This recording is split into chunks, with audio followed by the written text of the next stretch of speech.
There is a billionaire in Wichita, Kansas, who has quietly built the second largest private company in America by ignoring almost every single rule that Wall Street worships.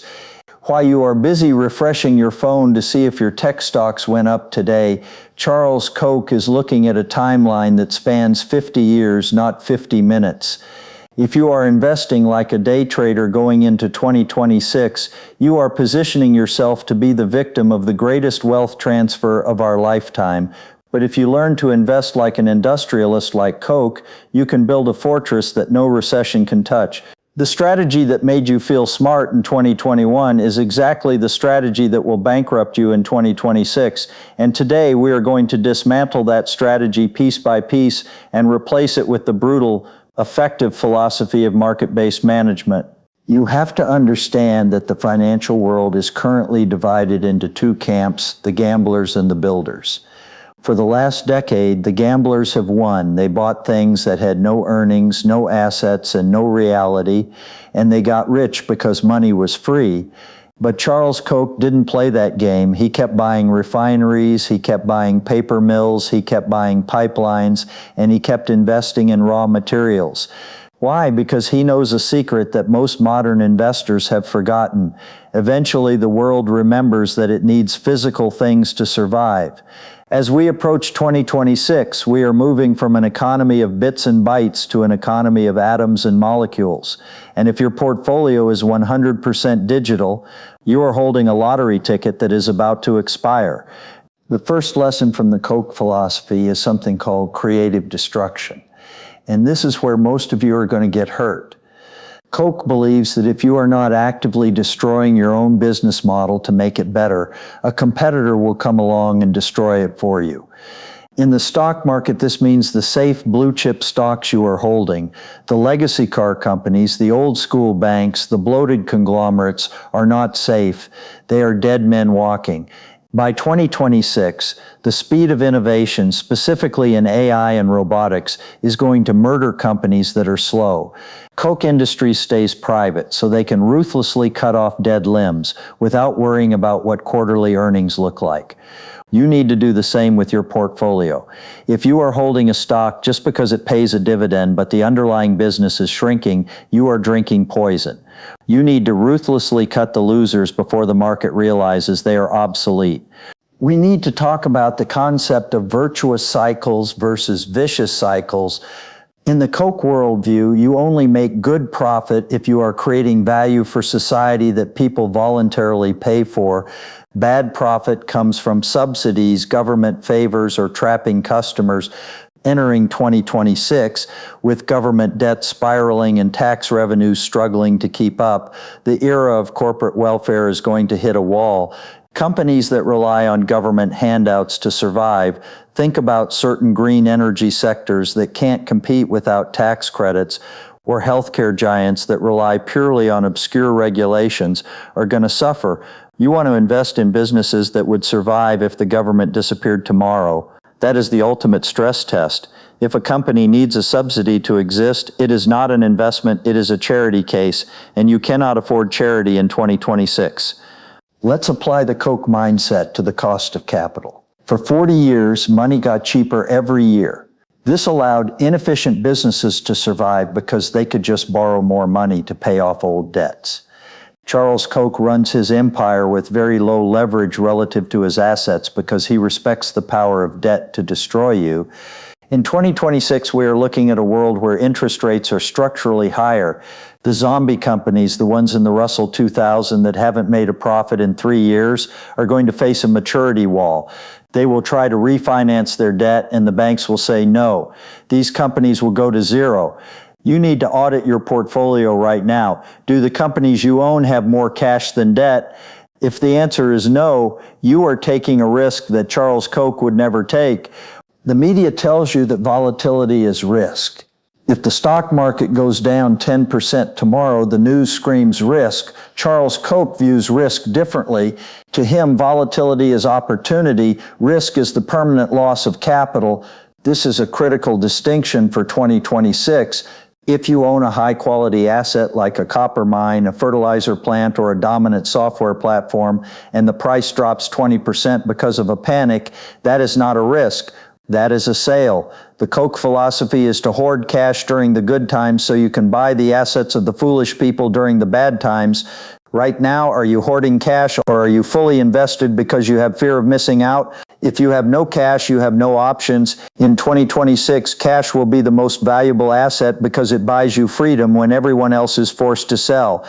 Consider the real assets thesis. Koch Industries is the king of tangible stuff. They process 600,000 barrels of oil a day. They make the glass for your windows and the connectors for your electronics. Why? Because you can't print oil, you can't print copper, you can print dollars, and the Federal Reserve has printed trillions of them. When you print more dollars, the value of the dollar goes down relative to the stuff that creates energy and shelter.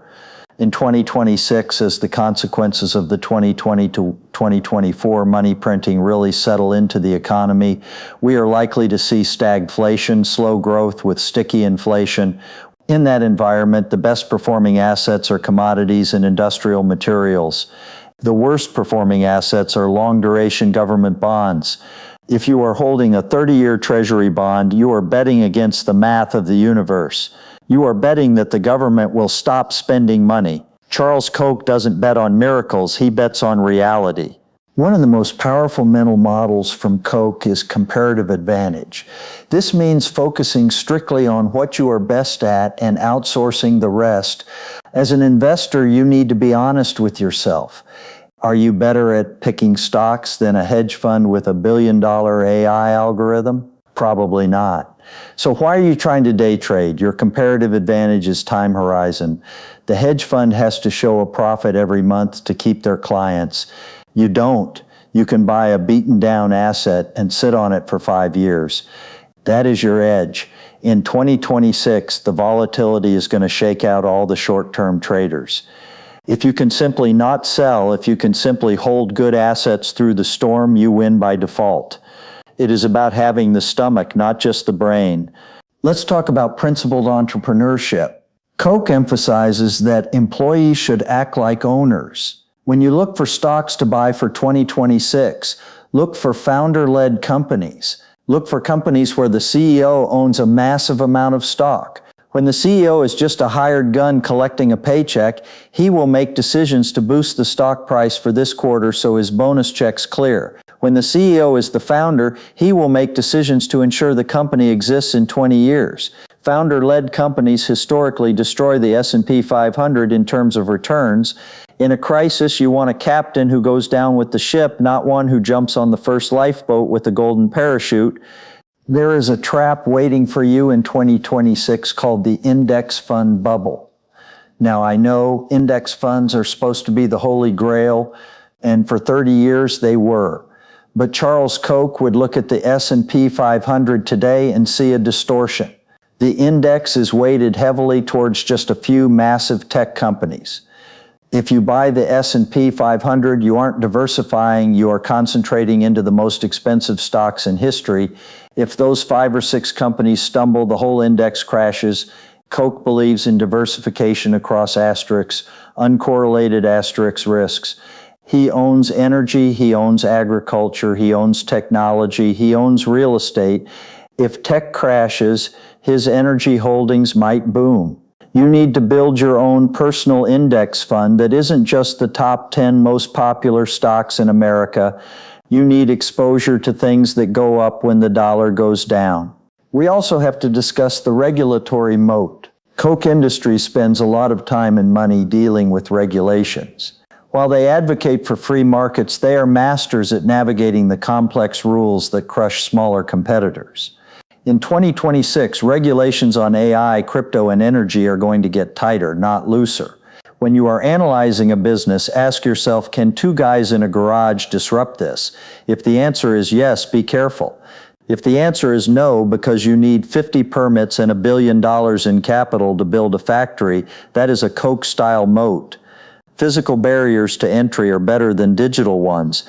It is easy to copy code. It is very hard to copy a pipeline network.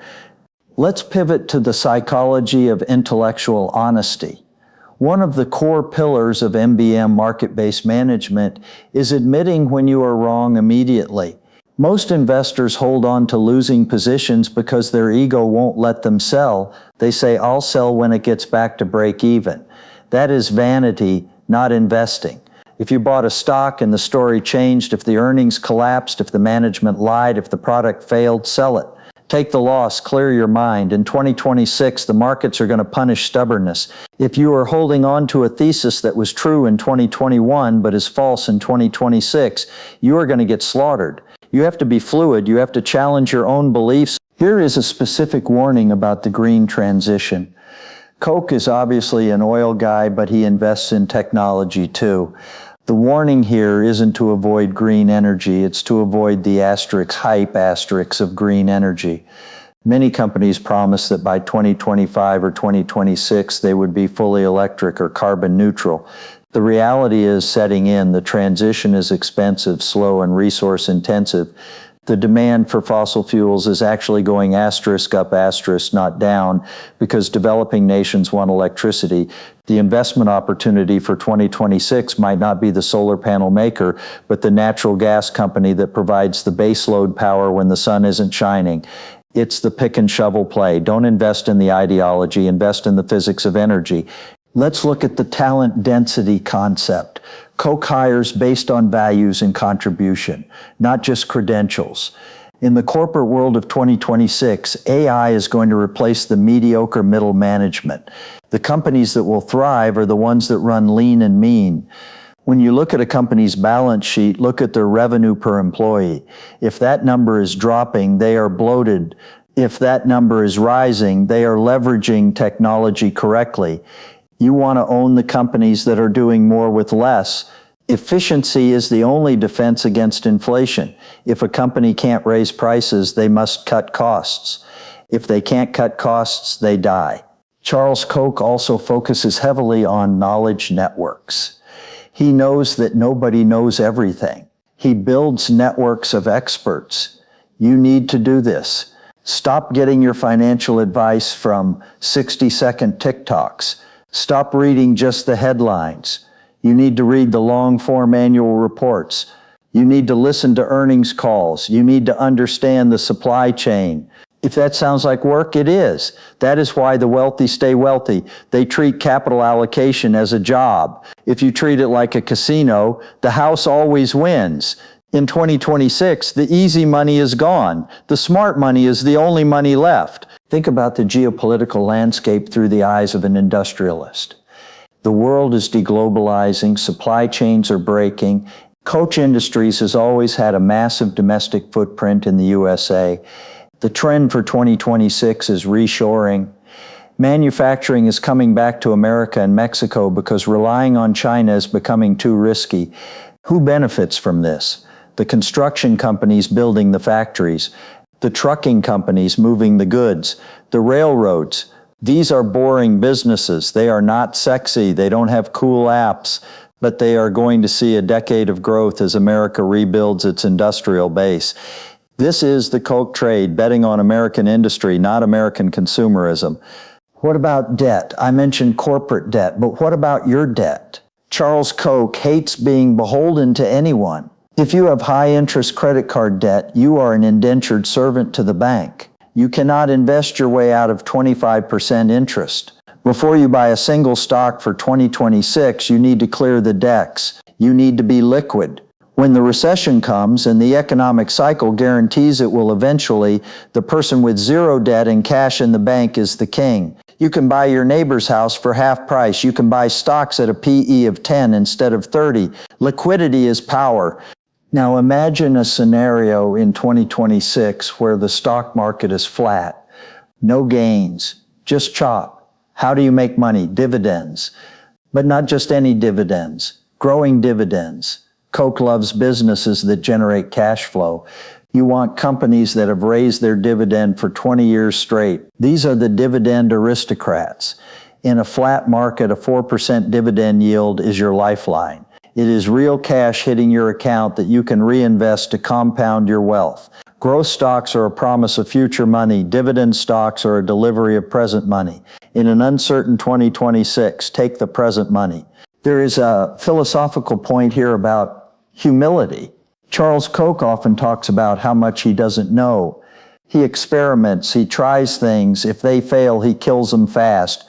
Most retail investors lack humility. They put 50% of their net worth into one crypto coin because they are sure it's going to the moon. That is arrogance. Arrogance is expensive. Diversification is an admission of humility. It is saying, I don't know which asset class will win in 2026, so I will own a mix of them to ensure I survive no matter what. Survival is the prerequisite for success. Let's bring this down to a concrete action plan for you. Stop looking at the nominal price of your portfolio and start looking at the purchasing power. If your portfolio goes up 5%, but inflation is 6%, you lost money. To beat inflation in 2026, you need assets that have pricing power.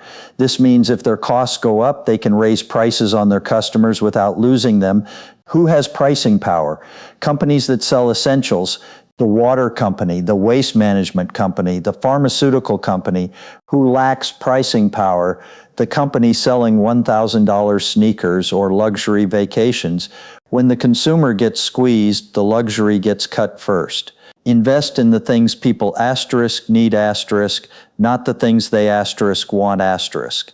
You also need to think about counterparty risk like a billionaire. If you hold your money in a bank, the bank is your counterparty. If you hold crypto on an exchange, the exchange is your counterparty. If they go bust, your money is trapped. Koch prefers direct ownership. Owning physical gold, owning real estate in your own name, owning stocks directly registered or in a reputable brokerage. In 2026, financial plumbing could get clogged. We saw it with Silicon Valley Bank. We saw it with FTX. Don't leave your wealth in the hands of third parties that are leveraged to the hilt. Take custody of your future. The long game is the only game that matters. Charles Koch is playing a game for his grandchildren's grandchildren. Most people are playing a game for next Friday. If you can extend your time horizon to 2030 or 2035, the panic of 2026 becomes irrelevant noise. In fact, you start to hope for the crash, you start to hope for lower prices, so you can accumulate more shares. This mindset shift is the hardest part. It requires you to rewire your brain from seeking pleasure, gains, to seeking value accumulation. Finally, remember that wealth is not just money, it is capability. Koch focuses relentlessly on the capabilities of his people. In 2026, your greatest asset is your own earning power. If the market goes to zero, can you still generate value? Are you learning? Are you adapting? The best investment you can make is in your own skill set. The economy can take your money, but it cannot take your skills. Be useful. Be anti-fragile. That is the ultimate hedge against a chaotic future. I want you to sit down tonight and look at everything you own. Ask yourself, would Charles Koch buy this? If the answer is no, this is a speculative gamble relying on hype, then sell it. Move that capital into something real, something productive, something that generates cash. It might feel boring, it might not give you a dopamine hit, but boring is what builds empires. Boring is what keeps you rich when everyone else is going broke. If this deep dive into the industrialist mindset was valuable to you, if it gave you a new lens to view the chaos of the market, do me a favor and smash that like button. It helps us get this message out to more people who need to hear it before 2026 hits. And make sure you are subscribed, because in the next video, I'm going to reveal the anti-bubble portfolio, the specific sectors that are so hated right now. They are practically guaranteed to outperform in the next decade. You do not want to miss that.